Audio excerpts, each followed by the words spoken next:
Waking up early is one of the most important things I've done to maximize my productivity. Let me show you what I've done.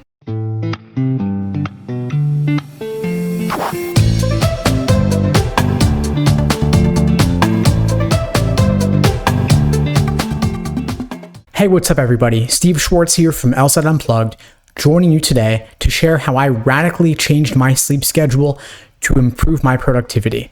Before I get into it, a little bit about LSAT Unplugged. We offer live online classes via Zoom, on-demand video courses, small group coaching, and one-on-one coaching. Check out the links below this video to find out more and to book a call with me and my team. We'd love to help you out.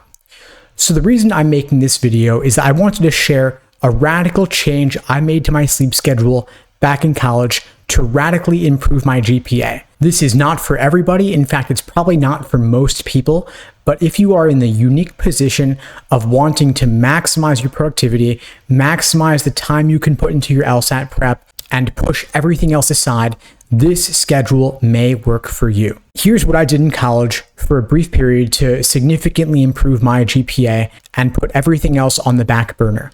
I shifted my sleep schedule earlier and earlier, 30 to 60 minutes per night, to the point that I was going to bed around 5 p.m. and waking up around midnight. What this allowed me to do was avoid that period in the evening before bed when I was not at my best, I was not fresh, I was tired, I was going to either see friends and socialize or just binge watch TV, but I certainly wasn't going to do anything productive in the evenings. That's just not how I was. I found the morning was for work and the evening was for play. So by going to bed around 5 p.m., I cut off that option of having my fun playtime, and instead I replaced it with a period from midnight until 6 or 7 a.m. when nobody else was up, nobody else was around, and I could just focus on doing my schoolwork, writing papers, reading articles, maybe preparing for an exam, or studying for the LSAT. This worked well for me because I was living alone, and for this brief period, socializing, dating just wasn't important to me. What was important to me was maximizing my GPA, which involved doing the work, writing my papers ahead of schedule so I could get feedback from the professors before turning in the final draft. I could do all the readings for class that day and show up to class fresh on them because I read them that day after all, ready to participate in class, make a good impression.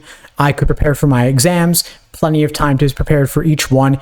Even if I had multiple exams on consecutive days, I was ready to perform at my best because I had put in the work. I had those 6, 7, 8 hours of uninterrupted study time, again, from midnight until 6 or 7 or 8 a.m.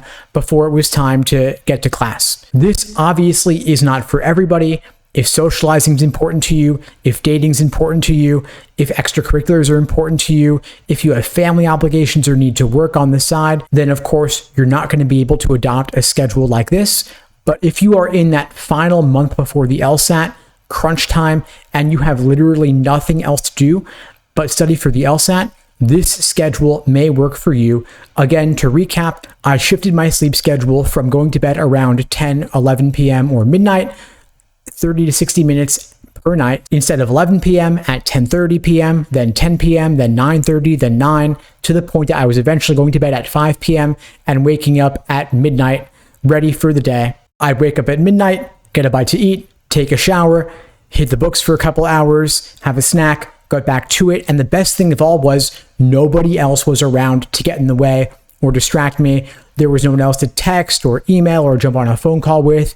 No distractions, and I certainly wasn't going to wake up at midnight for the day and adopt this radical, crazy sleep schedule just to watch TV. I was doing this because I wanted to achieve my fullest potential on my grades, and of course, the same could apply for the LSAT as well. So if you are committed fully to achieving a top score on the LSAT and have literally nothing else to do, no other obligations, you may want to try out a schedule like this. Obviously, again, not for everybody, probably not for 99% of people. This is just what worked for me at a brief point in time back when I was in college.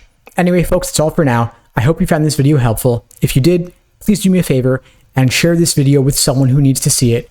Maybe you know someone else who is obsessed with the LSAT and wants to achieve their fullest potential and is willing to put everything else aside in order to do it. Maybe you know someone in their final month of LSAT prep who needs that extra push to put in the time and get it done. This video may make the difference for them by adopting this schedule, as it did for me back when I needed to raise my GPA in college significantly. Anyway, folks, again, that's all for now. In the meantime, I wish you all the best and take care.